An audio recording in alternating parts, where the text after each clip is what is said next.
రెండవ ఆదివారం 2026 సంవత్సరం రెండవ ఆదివారంలోకి దేవుడు మనల్ని తీసుకొని వచ్చి ఉంటున్నాడు. ఎంతో కృతజ్ఞతతో, ఎంతో నమ్రతతో, ఎంతో దీనత్వంతో మరొకసారి మనము దేవుని సన్నిధిలో యోగ్యంగా మనల్ని మనం పరీక్షించుకొని బలలో చేయవేద్దాం. పరిశుద్ధ గ్రంథం నుంచి ఆదికాండము, ఇందాక మనం ప్రకటన చూసుకున్నాము, ఆఖరి పుస్తకము, మళ్ళీ మొట్టమొదటి పుస్తకంలో వద్దాం. ఆదికాండం జెనసిస్ 22:22 మొదటి వచనము అందరము కలిసి చదువుకున్నాం. 22:1 ఆ సంగతులు జరిగిన తరువాత దేవుడు అబ్రాహామును పరిశోధించెను. ఎట్లనగా ఆయన అబ్రాహామా అని పిలవగా అతడు చిత్తము ప్రభువా అనెను. 2వ వచనం కూడా. అప్పుడు ఆయన, నీకు ఒకడై ఉన్న నీ కుమారుని అనగా నీవు ప్రేమించు ఇస్సాకును తీసుకొని మోరియా దేశమునకు వెళ్ళి అక్కడ నేను నీతో చెప్పబో పర్వతములలో దాని మీద దహన బలిగా అతన్ని నర్పించమని చెప్పెను. అలాగే 9వ వచనం కూడా, 8వ వచనం అందరం కలిసి చదువుకుంటాం. అబ్రహాము, నా కుమారుడా, దేవుడే దహన బలికి గొర్రె పిల్లను చూచుకొనని చెప్పెను. సహాయం కొరకై ప్రార్థన చేసుకున్నాను. ప్రభువా, గొప్ప దేవా, నమ్మదగిన మా తండ్రి, ప్రభువా, బలకి సిద్ధపడుతూ ఉంటున్నాం, సహాయం చేయండి. ప్రభువా, వాక్యము విరిచి వడ్డించండి. ప్రభువా, వాక్యంతో మమ్మల్ని ప్రశ్నించండి. ప్రభువా, మా మనసుల్ని కదిలించండి. ప్రభువా, మా మనసుల్ని కడగండి. ప్రభువా, మరి మేము యోగ్యంగా మేము బల్లో చేయడానికి సిద్ధపరచండి. ప్రభువా, నన్ను ఒక నోటి బోరుగా వాడుకుని, నన్ను ఒక ఇన్స్ట్రుమెంట్గా వాడుకుని, ప్రభా, ఏదైతే అవసరమో ప్రభా నీ జనులకు, నాకు కూడా ప్రభా దీని ద్వారా మనం వడ్డించమని ప్రభా మేము సిద్ధపడి యోగ్యంగా బలలో చేయడానికి మమ్మల్ని మరొక కొత్త రూపం మాకు దయచేయమని ఈ చిన్న ప్రార్థన యేసునామమున పేరిట అడిగి వేడుకుంటున్నాం తండ్రి. ఆమేన్.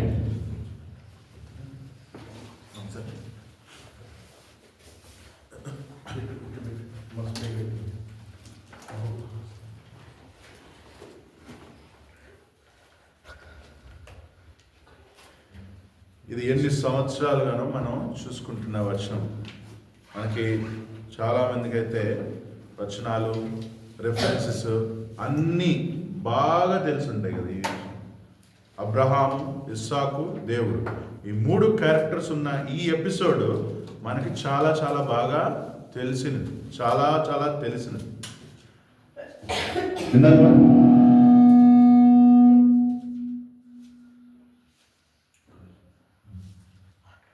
ఇందాక మనం చూసుకున్నట్టుగా మనం పాడుకున్నాము, భలే భలే మాట బంగారు మాట అనే పాట. ఏ వచనం ఎన్నిసార్లు చదివితే అన్నిసార్లు మనకి కొత్తగా కనిపిస్తుంటుంది. సరే, ఈరోజు మనము బల్ల దగ్గరికి వచ్చాం. మన మధ్యలో బల్ల ఉంది. బల్లము మనకి యేసుక్రీస్తు ప్రభు యొక్క శరీరంను, రక్తంను మనకు సాదృశ్యంగా చూపిస్తున్నది. వచ్చినప్పుడు మనము బలం మన మధ్యలో ఉన్నప్పుడు యోగ్యంగా మనం పరీక్షించుకొని బలలో చేయవేసి మన రక్షణను, మన సాక్ష్యమును నిలుపుకోవాలి. ఆ క్రమంలో ఈరోజు మనం చదువుకున్న వాక్యము, అబ్రహాము అక్కడ ఉన్న పరిస్థితి చూస్తే చాలా కంఫర్టబుల్గా ఉన్నాడు. అక్కడ అబ్రహాము అప్పటికి భూమి మీద చాలా నమ్మకమైన వాడు, చాలా ఆస్తిని సమకూర్చుకున్నాడు. ఆయన కన్ఫ్యూజ్డ్గా లేడు. ఆయనకి అంతా సెటిల్ అయిపోయింది, అంతా సమకూర్చబడి ఉన్నది. దేవుడు చూసుకుంటున్నాడు. He is not failing. ఆయన ఏ విషయంలో కూడా ఫెయిల్ అవ్వట్లా. అలాగని దేవుడి మీద తిరగబడట్లా. అటువంటి అవసరం కూడా లేదు. ఏమి కన్ఫ్యూజన్ లేదు జీవితంలో. కొన్ని సందర్భాలు వచ్చినప్పుడు దేవుడు ఆయనకి సమాధానం పరిచినాడు. ఆయన ఇప్పుడు ఓకే, ఇస్సాకు ఉన్నాడు. సారా ఉంది, కుటుంబం ఉంది, ఆస్తులు ఉన్నాయి, క్యాటిల్ ఉంది, ఎంతో విస్తారమైన స్థలం ఉంది. ఇప్పుడు దేవుడు పిలిచాడు. ఇప్పుడు పిలిచి ఏమంటున్నాడు? అబ్రహామా అని పిలవగా అతడు చిత్తం ప్రభువా అనెను. అప్పుడు ఆయన, నీకు ఒక్కడై ఉన్న నీ కుమారుని అనగా నీవు ప్రేమించు ఇస్సాకును తీసుకొని మోరియా దేశమునకు వెళ్ళి అక్కడ నేను నీతో చెప్పబో పర్వతములలో ఒక దాని మీద దహన బలిగా అతనిని అర్పించుమని చెప్పెను. క్రైస్తవ జీవితంలో ఎన్నో మెట్లు ఉంటాయి, ఎన్నో స్టెప్స్ ఉంటాయి. And all these steps lead to the character of Jesus Christ. ప్రతి ఒక్క మెట్టు కూడా మనల్ని యేసుక్రీస్తు ప్రభు వారి యొక్క క్యారెక్టర్కి చాలా దగ్గరగా తీసుకుని వెళ్ళాలి. ఆ జర్నీలో, ఆ ప్రయాణంలో, ఆ మెట్లు ఎక్కడంలో ఈరోజు మనం 2 మెట్ల గురించి చూసుకున్నాం. ఈరోజు మనము 2 మెట్ల గురించి చూసుకున్నాం. మనం రక్షణ, మనకి అన్యులుగా ఉన్నప్పుడు మనకి యేసుక్రీస్తు ప్రభు గురించి తెలియదు, మనం తెలుసుకున్నాం. రక్షణలోకి వచ్చాం, బాప్తిస్మంలో సాక్ష్యం ఇచ్చాం, మనము సాక్ష్యం పంచుకుంటున్నాం, సువార్త చెప్తున్నాం.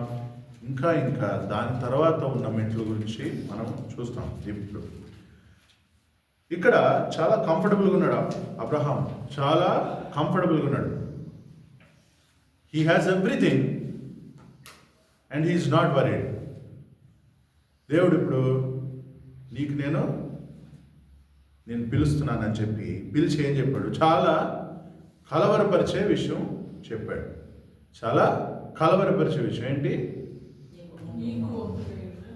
మొన్నే కదా, నేను 99 సంవత్సరాలలో ఉన్నప్పుడు నువ్వు నాకు కుమారుని ఇచ్చావు. అది కూడా గ్రేట్ ప్రామిస్ కదా. One of the great promises fulfilled by the God in the Bible is అబ్రహాంకి ఇస్సాకుని ఇవ్వడం. అది చేసి కొన్ని రోజుల్లోనే మళ్ళీ నాకు నీ కుమారుడిని ఇచ్చి అంటాడు. అప్పుడు ఈ ఆలోచనలన్నీ అబ్రహాం మైండ్లో నడుస్తున్నాము. కానీ దేవుడు చాలా క్లియర్గా ఉన్నాడు. తీసుకున్నాడు. The call which interrupts comfort. A call which interrupts comfort. నీవు నేను చాలా కంఫర్ట్లో ఉంటాం, చాలాసార్లు చాలా కంఫర్ట్లో ఉంటాం. మనము చేయవలసింది చేస్తూ ఉంటాం, మన దగ్గర ఉన్న దాంట్లో నుంచి చాలా ఇస్తూ ఉంటాం, చర్చ్కి వస్తూ ఉంటాం, చర్చ్లో పనులు చేస్తూ ఉంటాం, వీలైన వారికి సాక్ష్యం చెప్తూ ఉంటాం. ఏమవుతుందంటే మనం క్రైస్తవ్యంలో, మనం క్రీస్తుని ఎరిగి ఎదుటలో ఒక్కొక్క మెట్టు ఇంకా దగ్గరగా అవుతున్నప్పుడు మన కంఫర్ట్ని వీడాలి అనే విషయము మనకి మర్చిపోతూ ఉంటాం. నీకు ఈరోజు కంఫర్ట్గా ఉన్నది రేపు ఎక్స్ట్రా కంఫర్ట్ అవుతుంది. నీ కంఫర్ట్ లెవెల్స్ మారుతూ ఉంటాయి. నువ్వు ఎప్పటికప్పుడు ఆ కంఫర్ట్ లెవెల్ నుంచి ముందుకు వెళ్తూ ఉండాలి. అది గుర్తు చేయడానికి మొదట దేవుడు a call that interrupts Abraham's comfort. 1-2 వచనాలు మనం చూసుకున్నాం. He was doing all comfortably good things. సౌఖ్యంగా ఉన్న ప్రతి ఒక్క మంచితనము అబ్రహాం చేసుకుంటూనే ఉన్నాడు. కానీ దేవుడు నాకు అది సరిపోదు అని రూఢిగా అబ్రహాంకి గుర్తు చేస్తున్నాడు. గుర్తు చేసి ఏమంటున్నాడు? నీ కొడుకుని నువ్వు తీసుకునిరా. ఎందుకు? బలి అర్పించడానికి తీసుకునిరా. దేవుడు మనము ఓడిపోతున్నప్పుడు, కష్టంలో ఉన్నప్పుడు, బాధలో ఉన్నప్పుడు పిలవడు. మనం స్టేబుల్గా ఉన్నప్పుడు పిలుస్తున్నాడు. చాలా స్టెబిలిటీతో, చాలా సెక్యూర్డ్గా ఉన్నప్పుడు పిలుస్తాడు. అందుకే మనం ఎవరికైనా సువార్త చెప్పేటప్పుడు చాలా జాగ్రత్తగా ఉండాలి. సుఖవంతమైన జీవితం వస్తుంది నువ్వు క్రీస్తుని నమ్ముకుంటే అని చెప్తే మనం వారికి చేసే అతిపెద్ద అన్యాయం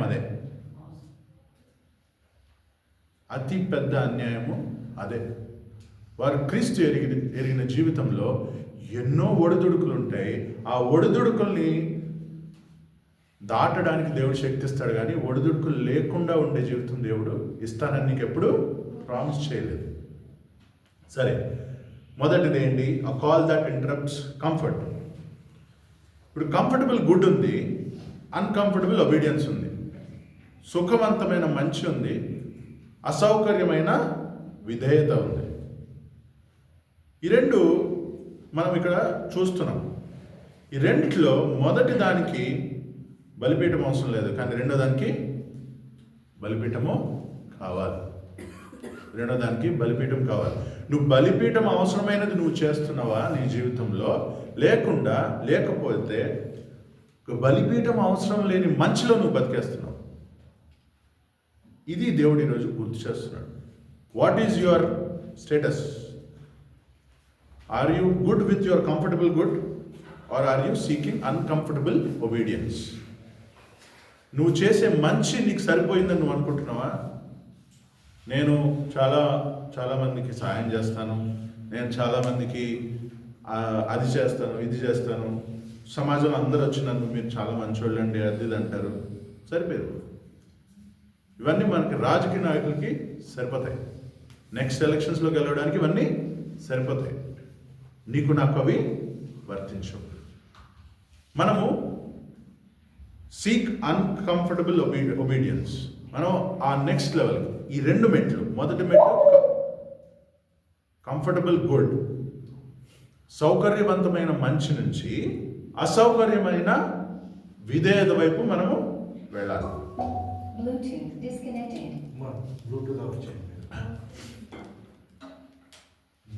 ఇలాంటి సందర్భాలు మన బైబిల్లో చాలా ఉన్నాయి, కానీ ఈరోజు మాత్రం మనం అబ్రహాం, ఇస్సాకు గురించి మనం చూసుకొస్తాం. మొదటిది ఏంటి? Call that interrupts comfort.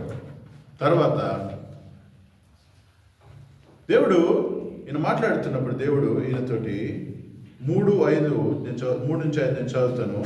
తెల్లవారినప్పుడు Abraham లేచి తన గాడిదకు గంత కట్టి తన పనివారిలో ఇద్దరిని తన కుమారుడకు ఇస్సాకును వెంటబెట్టుకుని దహనబలి కొరకు కట్టెలు చీల్చి లేచి దేవుడు తనతో చెప్పిన చోటికి వెళ్ళెను. 3వ నాడు అబ్రహాము కన్నులెత్తి దూరం నుండి ఆ చోటు చూచి తన పనివారితో, మీరు గాడితో ఇక్కడే ఉండుడి, నేను ఈ చిన్నవాడును అక్కడికి వెళ్ళి దేవునికి మొక్కి మరలా మీ వద్దకు వచ్చేద్దామని చెప్పాడు. ఇప్పుడు ఫస్ట్ తీసుకెళ్ళమన్నాడు, మధ్యలో ఏం వర్సెస్ నేనేం స్కిప్ చేయలేదు కదా. వెంటనే అబ్రహాము విధేయత చూపించాడు. వెంటనే విధేయత చూపించి మన జీవితంలో ఎప్పుడైనా దేవుడు ఇటువంటి కాలింగ్ వస్తే రీజన్ ఏంటి ప్రభువా? కారణం ఏంటి? ఇది చేస్తే నాకేమొస్తుంది? నాకు నమ్మకం ఇవ్వు, ఇది చేస్తే నాకేం కాదన్న నమ్మకం నాకు ఇవ్వు. ఇటువంటి కండిషన్స్ మనం పెట్టుకుంటాం. But God gave no reason, no assurance, no outcome. అబ్రహాంకి కారణం చెప్పలేదు, నీకేం జరగదని నమ్మకం ఇవ్వలేదు, ఇది చేస్తే నీకేమవుతుందని చెప్పలేదు. బైబిల్లో మనం చూసుకుంటే ఈ వచనాల్లో దేవుడు చెప్పాడు, వెంటనే నెక్స్ట్ వచనంలో అబ్రహాం పని మొదలు పెట్టేశాడు. ఈ 3 వచనాలు ఎందుకు చదివానంటే అందులో అబ్రహాము దేవుడు ఎందుకు చేస్తున్నాడు అనే సంకోచం లేదు, దీనివల్ల నాకు ఏమవుతుందనే భయం లేదు. ఆయన అన్నీ సమకూర్చాడు. గాడిని తీసుకొచ్చాడు, 2 పని వాళ్ళని తీసుకొచ్చాడు, ఇస్సాకుని తీసుకొచ్చాడు, మొత్తం ప్రయాణం పైకి వెళ్ళాడు. మీరు ఇక్కడ ఆగండి, నేను వెళ్ళి తిరిగి వస్తానని చెప్పి. God gives no reason, no assurance, no outcome, only direction. ఏం చేయాలో చెప్తాడంతే. మనం మాత్రం ఏం ఎక్స్పెక్టేషన్ లేకుండా, నేను నమ్మిన దేవుడు చాలా గొప్పవాడు, ఆయన చెప్పింది నేను చేసుకుంటూ వెళ్ళాడు. ఇదే అన్కంఫర్టబుల్ ఒబీడియన్స్, అసౌకర్యమైన విధేయత. అబ్రహాము ఇదంతా చేసి పైకెళ్ళి ఆయన నమ్మకత్వం ఆయన దేవునికి రుజువుపరుచుకున్నాడు. దేవుడు మొదట దారి చూపిస్తాడు, తర్వాతే పర్పస్ చెప్తాడు. అసలు ఈ దారిలో నీకు ఎందుకు తీసుకెళ్ళానని చెప్పి. కానీ ముందు పర్పస్ చెప్పడు. God often reveals the path before purpose. మనము పర్పస్ గురించి వెతుకుతూ ఉన్నాం అనుకోండి, దేవుడి ఆలోచనలకి మ్యాచ్ అవ్వదు. నువ్వు దారిని పట్టుకుంటే దేవుడు నీకు పర్పస్ చూపిస్తాడు. నువ్వు దారిని పట్టుకొని వెళ్తే దేవుడు ఈ పని ఎందుకు చేస్తున్నాడు అనేది నీకు చెప్తాడు. దేవుడితో కలిసి నడవగలగాలి, కానీ దేవుడు నిన్ను ఎక్కడ తీసుకెళ్తున్నాడు అనే ఆరాటం, అనవసరమైన ఆరాటము దేవుడు నీ జీవితంలో ఉంచితే ఆ ఆరాటం నిన్ను నిజమైన క్రైస్తవుడిగా చూపించదు. Letting go without expectation. Letting go without expectation. అదే అబ్రహాం కూడా చేశాడు. దాని మూడవది 6-8 నేను మళ్ళీ చదువుతున్నాను.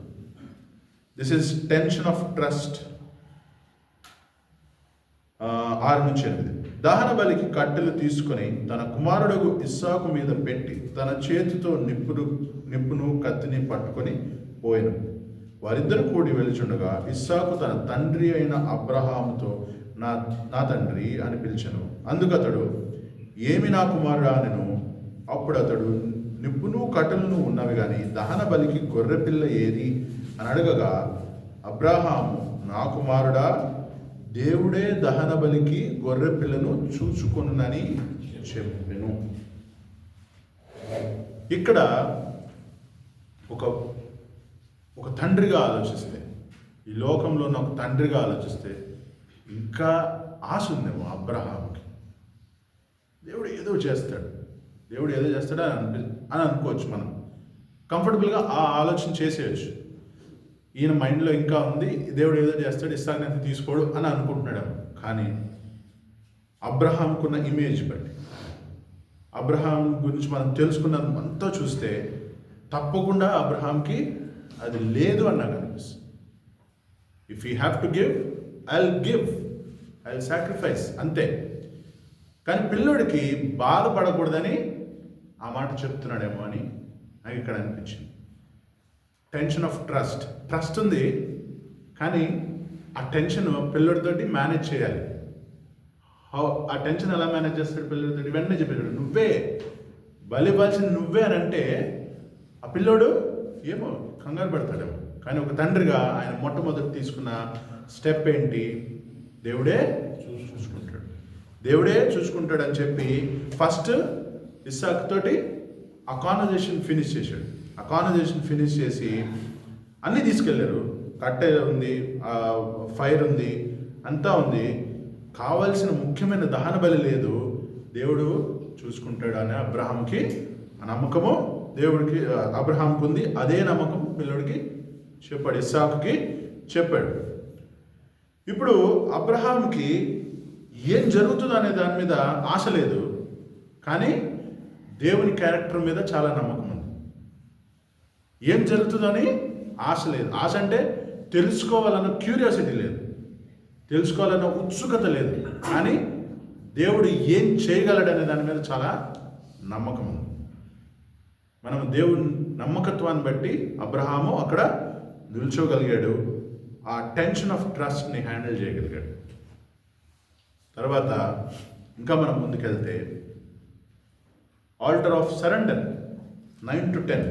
అలాగూ వారిద్దరు కూడి వెళ్ళి దేవుడు అతనితో చెప్పిన చోటికి వచ్చినప్పుడు అబ్రహాం అక్కడ బలిపీఠమును కట్టెలు చక్కగా పేర్చి తన కుమారుడు ఇస్సాకును బంధించి ఆ పీఠము పైన కట్టెల మీద ఉంచెను. అప్పుడు అబ్రహాము తన కుమారుని వధించుటకు తన చెయ్యి చాపి కత్తి పట్టుకొనగా, ఇక్కడ డిసిప్లిన్ చూడండి, చక్కగా పేర్చి అంటారు.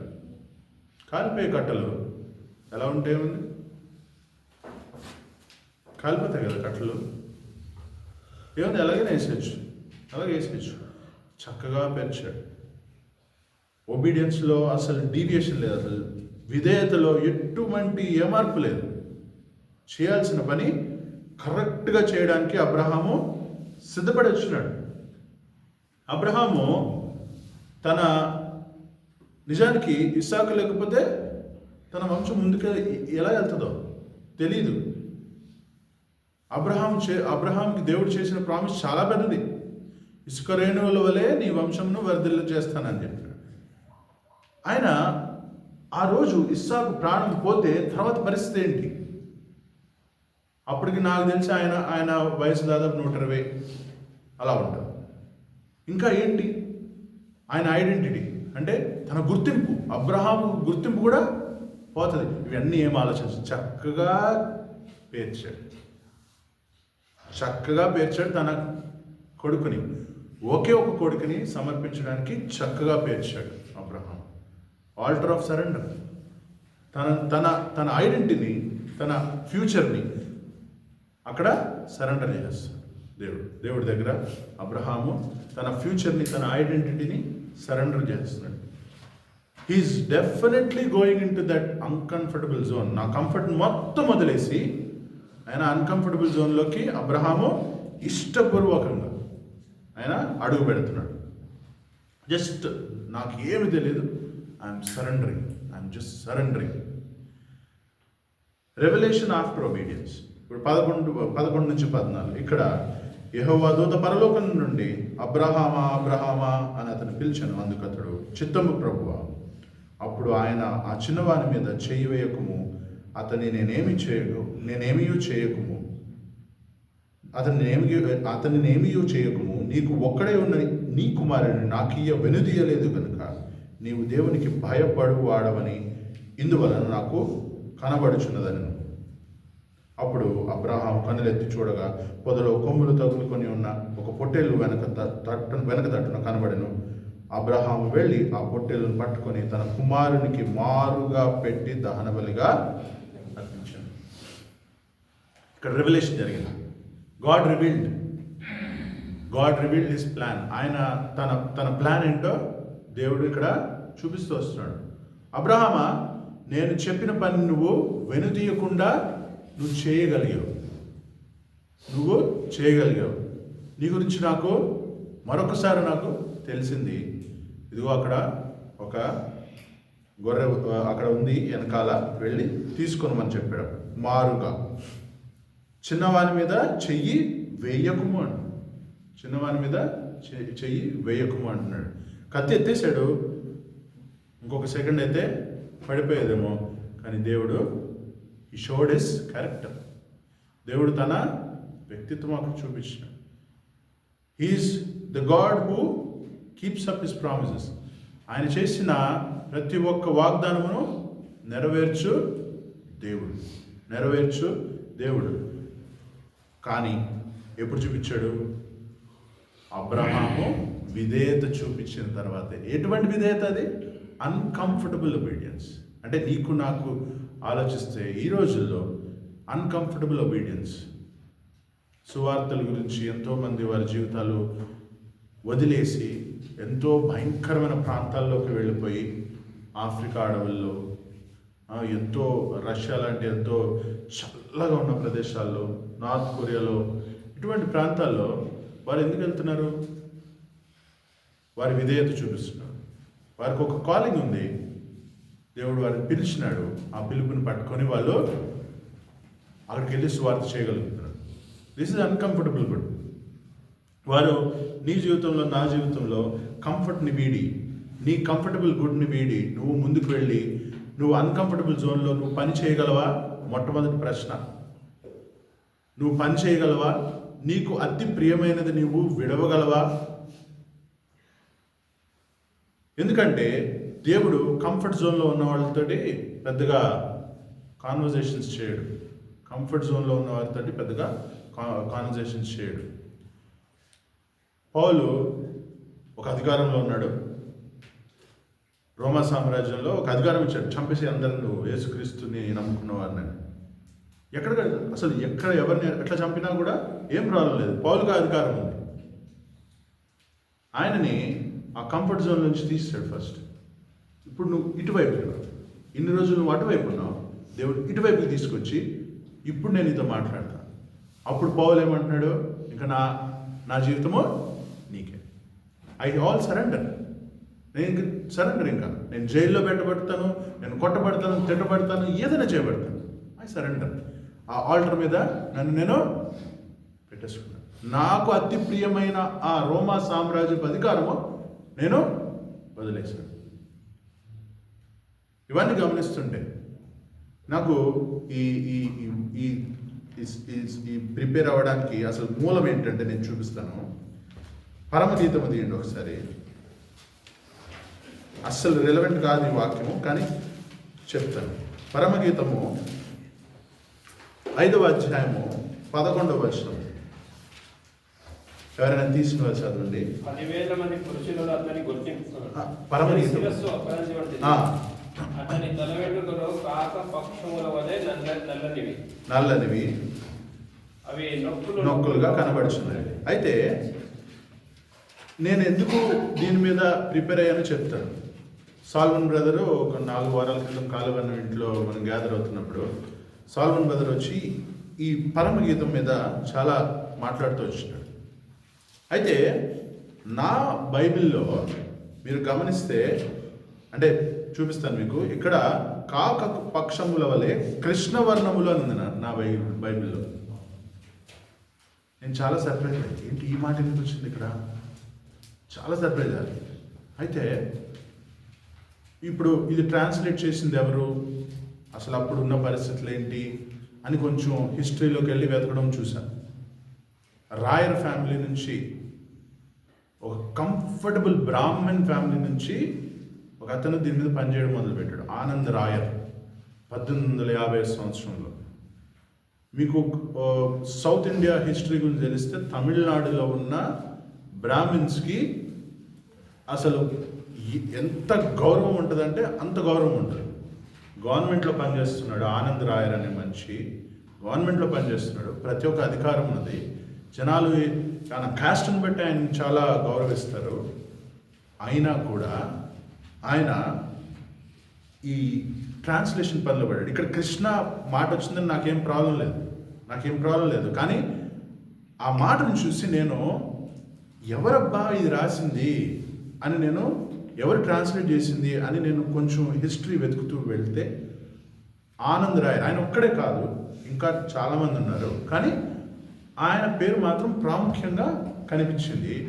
ఆయన లైఫ్ చూస్తే ఆయన తన 30 సంవత్సరాల వయసులో ఆయన గవర్నమెంట్లో పనిచేస్తున్నప్పుడు ఆయన మిషనరీస్తో ఇంటరాక్షన్కి వచ్చాడు, మిషనరీస్తో మాట్లాడాడు, వాళ్ళు తెలుసుకున్నాడు, యేసుక్రీస్తు ప్రభుని తెలుసుకున్నాడు, ఎంతో నిష్ఠతో బైబిల్ చదివాడు, బైబిల్ ఇంగ్లీష్ చదివి ఆయనకి బాధ్యత వచ్చినప్పుడు ఆయన బాధ్యత తీసుకొని మొదలుపెట్టి ఆయన రాయడం చేశాడు. ఆయన చేసినప్పుడు ఒకసారి ఊహించండి, చుట్టుపక్కల ఉన్నవారు, ఆయన కుటుంబం, ఆయన స్నేహితులు, ఆయన కొలీగ్స్, ఆయన వర్క్ ప్లేస్లో ఎంతోమంది, ఏంటి నువ్వు చేస్తుంది ఏంటి, అసలు నీ కాస్ట్ ఏంటి, నీ దేవుడు ఏంటి, నీ అగ్రహారం ఏంటి, నువ్వు అసలు ఇవన్నీ వదిలేస్తున్నావు ఏంటి అని ఎంతమంది ఎన్ని రకాలుగా ప్రశ్నించినప్పుడు ఈయన మాత్రము ఆయనవన్నీ పాతవన్నీ అతి ప్రియమైనవన్నీ ఆయన సరెండర్ చేసేసి, ఆయన ఆల్టర్ మీద పెట్టేసి, బలిపీఠం మీద పెట్టేసి, నేను మాత్రం ఈ పనిలో దేవునికి సరెండర్ అయిపోతాను అన్నాడు, నన్ను నేను అర్పించుకుంటాను అన్నాడు. ఈ పనిలో ఈ బైబిల్ మనం ఇది చదువుతున్నాం ఈరోజు తెలుగులో ఎంత బాగా, ఎంత క్లియర్గా, ఆల్మోస్ట్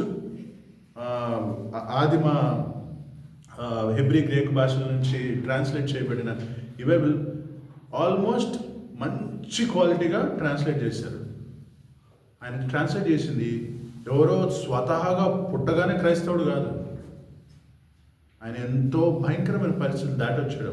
కుటుంబాన్ని విడవాల్సి వచ్చిందేమో, సమాజాన్ని ఎదుర్కోవాల్సి వచ్చిందేమో, ఉద్యోగాలు వదిలేయాల్సి వచ్చిందేమో, అటువంటి కంఫర్టబుల్ లైఫ్ నుంచి దాటి ముందుకు వచ్చి ఆయన ట్రాన్స్లేషన్ ఎంతగానో చేయగలిగాడు. నీవు నేను ఆ పని ఈరోజు చేయగలమా? నీ ఉద్యోగం నా ఉద్యోగం వదిలేసి దేవుడి నుంచి నిలబడగలమా? మనం పని చేసే చోట దేవుడి గురించి మాట్లాడగలమా? ఇటువంటి ప్రశ్నలు మనకు వచ్చినప్పుడు చాలా అన్కంఫర్టబుల్గా ఉంటుంది. నాకు నెల జీతం వస్తుంది కదా, నేను చర్చ చేయాల్సింది నేను చేస్తున్నా కదా, ఏంటి ప్రశ్నలు నీకు వచ్చినప్పుడు, ఈ ప్రశ్నలు మనల్ని మనం, మీకు నాకు మీరు అడగడం కాదు, కానీ దేవుడు ఈరోజు అడుగుతున్నాడు. నీ బలిపీఠం ఏది? నువ్వు ఆ బలిపీఠం మీద నువ్వేం పెడుతున్నావు? నీకు అత్యంత ఇష్టమైనది పెడుతున్నావా, లేకపోతే నీకు బాగా కంఫర్టబుల్గా ఉంది పెడుతున్నావా? నువ్వు ఏం చేస్తున్నావు? నీ ఉద్యోగం కానీ, నీ సంపాదన కానీ, నీ పేరు కానీ, నీ ఇమేజ్ కానీ, నీ పరువు కానీ, నీ బరువు కానీ, ఇవన్నీ నువ్వు పెట్టగలుగుతున్నావా? ఒక వెనకడుగు వేసి ఆలోచిస్తున్నావా? దేవుడు ఈరోజు ఈ ప్రశ్నలు అడుగుతున్నాడు. చాలా ముఖ్యమైన ప్రశ్నలు ఇవి. ఇది క్రైస్తవ జీవితంలో ఒక్కొక్క మెట్లు మనం ఎక్కుతూ వస్తున్నప్పుడు ఇటువంటి అన్కంఫర్టబుల్ డిస్కషన్స్, అన్కంఫర్టబుల్ స్టెప్స్ వస్తాయి. ఈ మెట్టు కొంచెం పెద్దదేమో, ఈ మెట్టు కొంచెం పెద్దదేమో, కానీ దేవుడు మొదట నువ్వు విధేయత చూపించగలిగితే దేవుడు తర్వాత ఆయన ఏం చేయగలడో చూపిస్తాడు. దారి చూపిస్తాడు మొదట, కానీ నువ్వు దారిలోకి వెళ్ళిన తర్వాతే, విధేయత చూపించిన తర్వాతే ఆయన ఏం చేయగలడో అనేది చూపించగలడు. మరొకసారి అబ్రహాం జీవితం బట్టి, అబ్రహాం చూపించిన ఆ నమ్మకత్వాన్ని బట్టి చిన్నగా ఆనంద్ రాయర్ గురించి చూసినాం. ఆయన జీవితంలో ఎంత ఎదుర్కొన్నాడు. ఎక్కడ పెద్దగా రాయలేదు. నేను చెప్పిన విషయాలు కొంచెంగా ఎక్కడో అవైలబుల్గా ఉన్నవి తీసి నేను చదవగలిగినాను. ఆయన జీవితం గురించి పెద్దగా ఎక్కడ రాయబడలేదు. ఎందుకో నాకు కూడా తెలియదు.